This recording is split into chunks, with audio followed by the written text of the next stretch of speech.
Sons of Thunder. Sons of Thunder. Midweek Freak Treats. Sons of Thunder. Episode 3, Hunter Hunted. I'm Adam, and you're in. And I'm Steve, and if there's one thing I can take away from this show, it's how to title an episode, because they're all just crisp and pure the way God intended. Oh, pure indeed, yeah. Hunter Hunted, you know, that's it's a sentence in and of itself. You don't even need any other words. It's tight, and it's exactly just all you need to understand the episode. Yeah, because you've already watched 2 episodes, so you should know. Big Fat Bunny has a hog. Hunter hunted. Yeah. There's a hunter involved. Of course. Big Dumb Bunny got a hog. And we don't even see... There's talking about hogs in this episode, but we don't even see him shoot any. So who knows? Well, he's told to shoot some hogs. And then, I don't know, it just doesn't happen. Why was that brought up? I don't know. It's a weird addition to the episode that serves nothing, but it's just like, hey, by the way, while you're out there, go murder some pigs. What do you want me to do with them? Just leave them to rot in the sun. All right. Oh, fine. Okay, great. Thanks, lady. Buzzards gotta eat too. Yep. Well, they'll be fine. They'll find other dead things. They'll be fine. I don't think you need to help the buzzards. I think the buzzards, there's probably a senior's home somewhere around here. They'll be fine. We should be opening up senior homes to buzzards. That's like, why go through all the legwork of burning them and putting them in a jar and sending them to Haiti? What a waste. You know, I think that's called an open air burial, actually. I think that is a real thing, and they just dump your body on the rocks and the buzzards have at you. I've always wanted a Viking funeral. I think it's healthy, wealthy, and wise. Yeah, what is it about it that is the most appealing? Is it the fact that you might get hit with a burning arrow? Well, I hope to get hit with a burning arrow when I'm dead. I think the purity of the water and hopefully a sunset. If you do it at sunrise or any other time of the day, frick you. Go to hell. But I feel like Valhalla is the only heaven that's worth 2 pence. Wow, big talk. Big talk from one of God's chosen people, turning his back on the Lord and the pristine, white, pube-filled heaven and turning to filthy, Viking-filled Valhalla. Well, enjoy your mead, buddy, and I'll enjoy badminton with Jesus. You don't think they have badminton in Valhalla? I don't think Vikings had sports. They had to have some kind of sport. Yeah, it starts with an R and has the word ape in it. That was their sport. They really made a meal out of it, and I don't think we're better for it. No, they were wild animals, those Vikings. Maybe, I don't know. They didn't wear horn hats, so who knows what we think about Vikings, if it's true or not. Didn't they eventually win and take over Rome or something? So isn't God on their sides? Yeah, probably. I mean, God's love rains down on everyone equally. Except if you're like Muslim or Jewish or Hindu or Buddhist or, all that stuff. Yes, but they have a different sort of rain. More of a thick acid rain. Right, a thick ass. Id rain, of course. That's poetry. Thank you. Listeners, I had major dental work done just a few hours ago, and I'm feeling all kinds of not good right now. So, to mahalos to you. My mouth is pretty good, though. I think most of the freezing has come out, but I was having trouble swallowing half an hour ago. So thankfully I'm on the mend. Oh, well, for the listener, we discussed doing the pod and how terrible you were feeling. Yeah. And then you put on a brave face and said, let's go. Still brave. And then as soon as you started the music, you just reeled back and patted your forehead in the most I don't want to do this way ever. It was very funny. But then I was bobbing my head to the music. I was getting into it. I'm back. I'm here. I'm present. I feel like that was a bob that was forced by circumstance and not from your heart. It's very much like the time that I was so high I was like passing out on the couch, but there was music playing and I wanted to still seem like I was hanging out and not falling asleep on the couch. So I was just like mostly asleep, but bobbing my head along to the music, and got called out on it and told I was a fool. So very much like that. It is foolish behavior, but you should be allowed to pass out when you want to pass out. Yeah, of course. And not have to like deal with the emotional anguish from your fellow companion. Yeah, sometimes you're just high and you want to pass out on the couch at 9:30 and there's not enough energy drinks in the world to get you over that hump, you know? And you just got to let her go. Were you having a couple energy drinks before your dentist appointment? Oh, no. Can't do that. Oh, my God. No, my heart would explode if I had an energy drink now. Oh, my God. It totally screwed my body up drinking energy drinks for years. Can't do that. No, can't do that.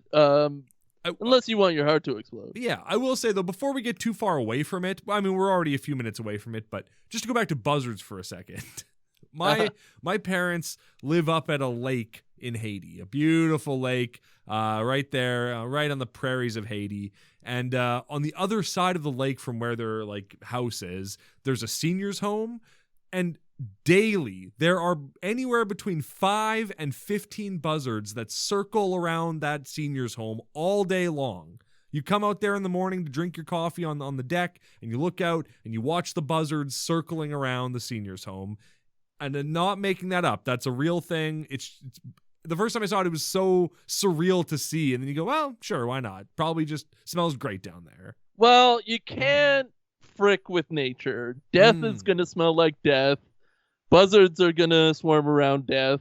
And it's almost comforting to know that the world works in that much synchronicity. Hey, buzzards got to eat too. Yeah, well, so do I. Hey, you know, a great way to get food is to smash into a deer driving 75 miles an hour on a dirt road on your motorcycle. That's a great way to get some grub for your belly. Trying to find the highway, trying to get out of this stinking town.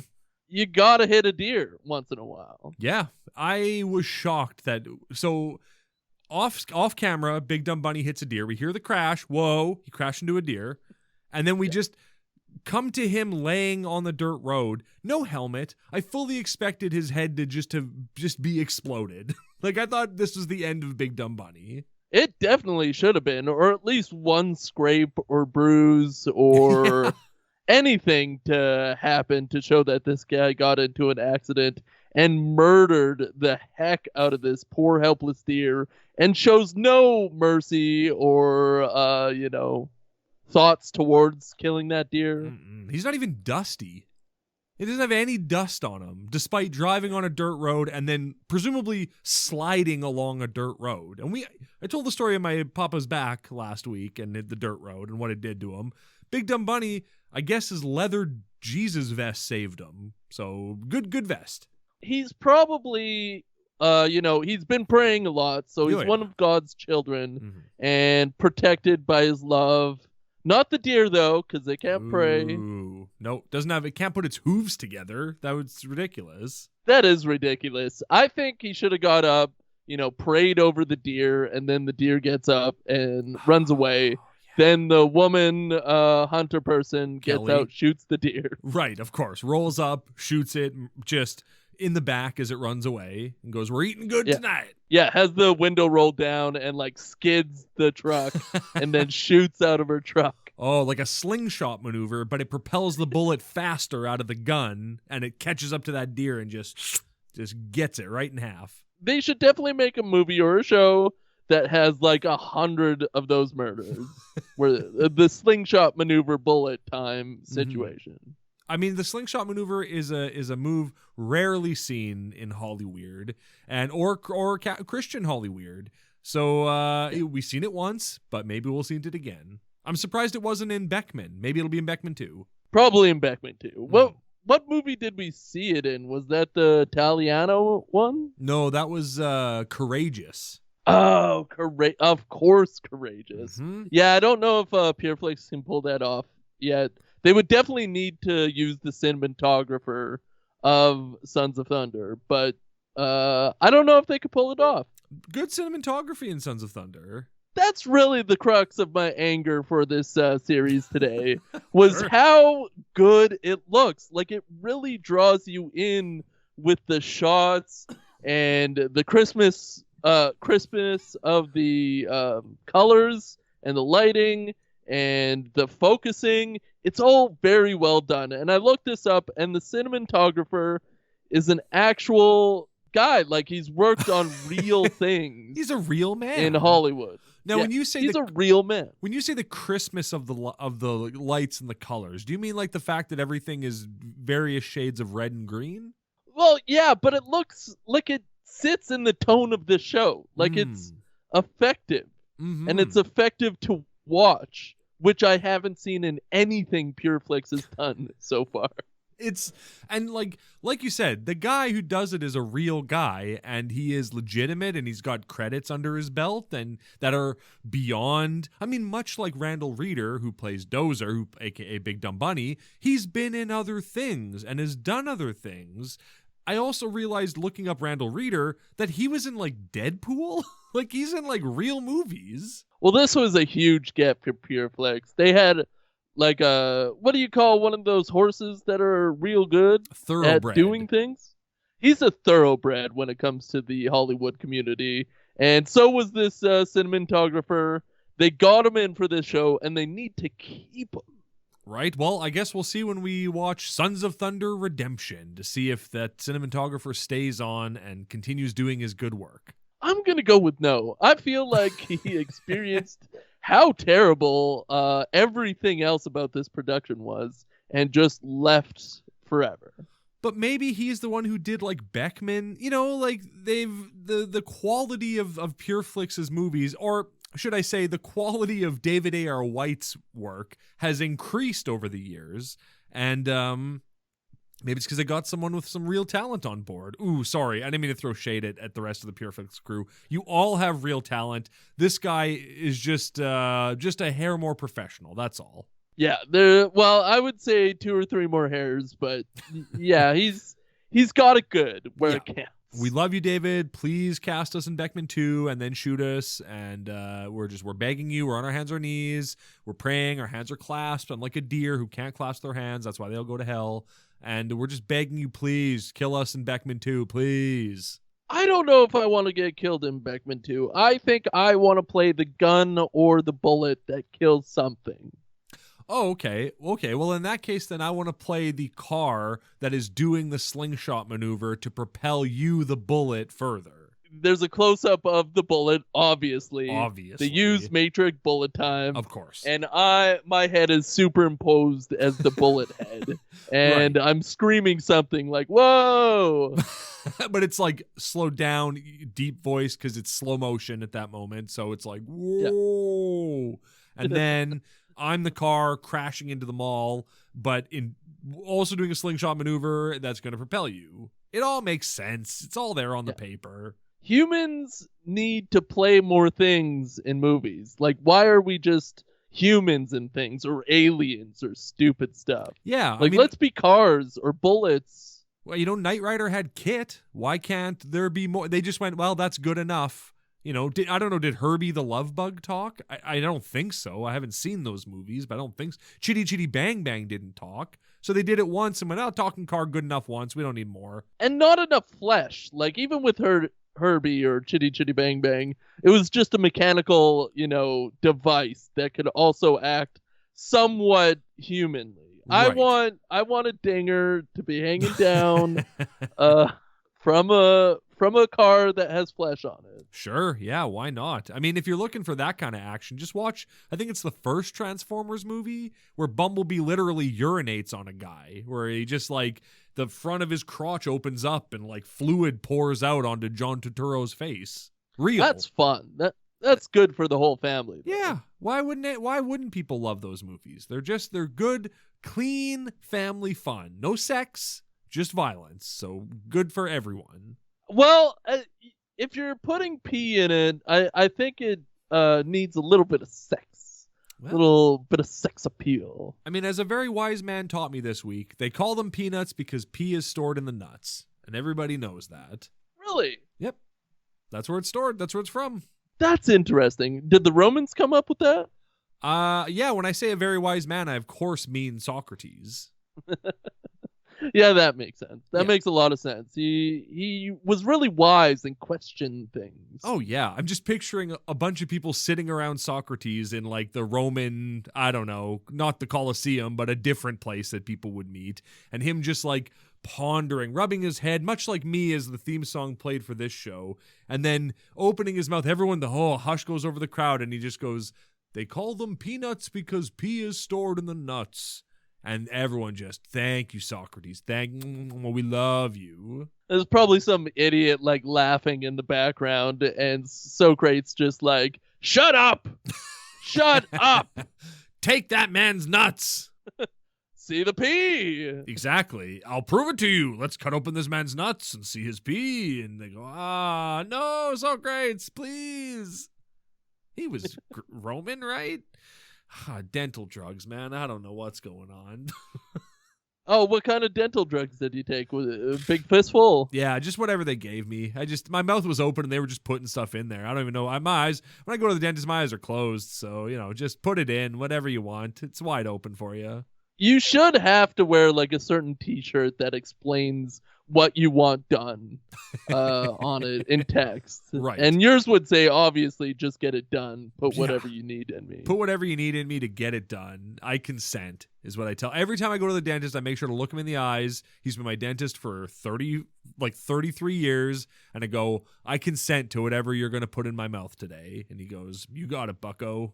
Like, we learned how to put text on t-shirts, and for some reason, all we use it for is directions that are jokes. Like the put a hog on me or something. Right, yeah, with the like a shirt that's on the front says make 7 and on the back says up yours. Exactly. Yeah. But it could say make 7, and then on the back it could say, I don't know, virtues. Right, yeah, or make 7 and then on the back says incisions into my gums in order to remove swelling from around my abscessed tooth. Yeah, hashtag I consent. Exactly, yeah. Yeah, hashtag I consent to everything. That's the kind of mindset you want when you're going into a dentist. Oh, yeah, just, well, I mean, in that case, my shirt would just say let her buck. That's all it would just say on the front of it. And the dentist knows. He gets what it means. Just let her buck, whatever. Which is a joke and the truth. Very close to God on that one. Of course. And the dentist always likes to remind me that the joke is, of course, in my hands. Does your dentist ever have like a huge chain on with like a cross that hangs down and almost like gets into your mouth? Yeah, absolutely. Almost every time. I mean, I will say this. My dentist, like... This is mean. I shouldn't say this.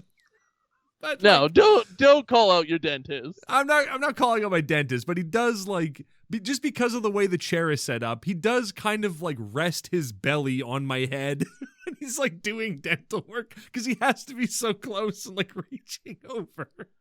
Yeah. I can't scoot away from it because he's got it. He needs to be able to get in there, right? And you went to dentist school, not body mechanic school. You're not even thinking of that. He probably has like numbed his belly every morning. Oh yeah. With like goo. Yeah. And that way he can't feel anything. He wakes up and sticks 3 to 4 needles of that mouth numbing stuff in there just to get the whole front of the tire nice and numb. Why else do you go to dentistry school if not to get numbing agents for your belly? Oh yeah. Did you ever do that in high school? Just going by like Oragel or I can't remember. I think that's what it's called. Yeah, Oragel. Yeah, and just like smearing it all over the inside of your mouth to make your mouth numb. You ever do that?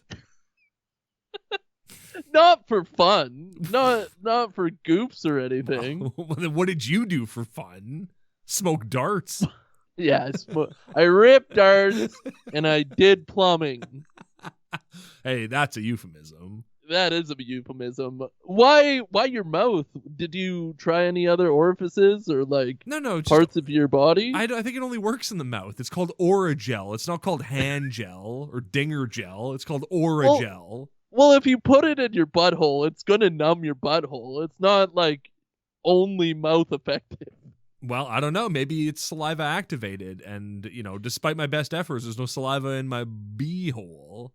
First of all, there's lots of saliva in your beehole. First How of all- else do you think you poop? All those enzymes and everything, that's saliva. I mean, I told you that a man told me that pee was stored in the nuts. I clearly am not a learned man of biology. I know one fact about it. That's it. Yeah, and that's the pee in the nuts. Pee in the nuts, yeah, of course. If you put Oragel up your butthole, please email us, pureboyspod@gmail.com. Why wasn't that a thing that like the Jackbutt crew did? Just like Steve-O's on, laying on his back, butt in the air, and, Wee Man is squeezing a whole tube of Oragel up his orifice. I think that would be real fun. Or like when they stuck the toy car up the pooper, if you put Oragel over the condom instead of lube. Right. Then now the condom is numb. The condom doesn't feel anything. That's the beauty. Everybody knows that all condoms are sentient and can feel. Mm-hmm. They scream every time you use them. They hate it. They hate it. They hate their life. The plastic sound that you think is just plastic moving is a sentient being screaming for mercy. Mm-hmm. When you grab that condom in your teeth and you rip the top open, you're decapitating a living creature. And I hope you remember that next time you're trying to get intimate with someone who maybe has venereal disease and you want to be careful about it.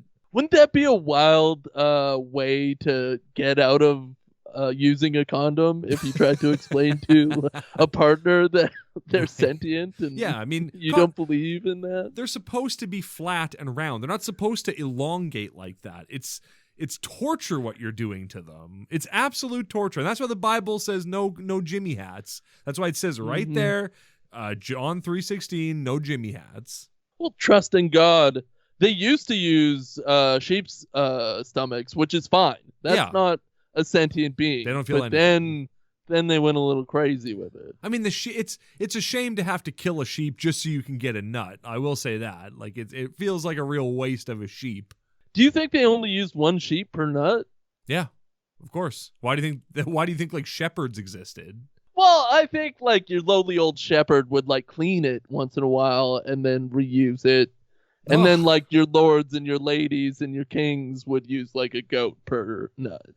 I mean, that's a very interesting question. One we should pose to the more learned men in our society. Men like Tommy Blaze and David A.R. White and, whoever else. Randall Reeder, we hit him up on Twitter. Randall Reeder is a man of action. Yeah. And he certainly is in this episode, or not. I mean, he's certainly a man who can ride on an ATV and deliver messages back and forth, and that seems to be his role in this episode and in this show in a lot of cases. I was excited to see some gunplay, some poachers. Again, was the first episode poachers or cartel people? Cartel. First, I mean, they were poaching a woman, so I guess kind of, but yeah, different, like, they come from different backgrounds. So this time they're poaching deer on a property in the middle of the day. Yeah, apparently brazen. Like the first night they go and kill 2 deer in the middle of the night. Then the next day they come back and kill 2 more deer, and they're like, when they get caught, they're like, we're just doing it for the meat. Like, you needed 4 deer worth of meat. Are you mad? You're a mad lad.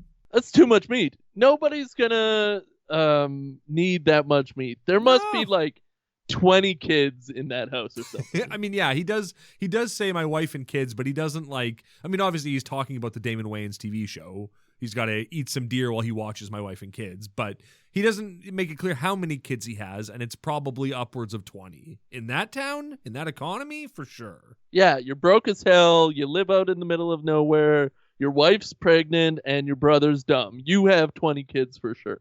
And the rest. And Randall Reeder's trying to make peace between the poacher and the poachee. Yeah, Kelly, the ranch owner. Yeah, from Saved by the Bell, Kelly.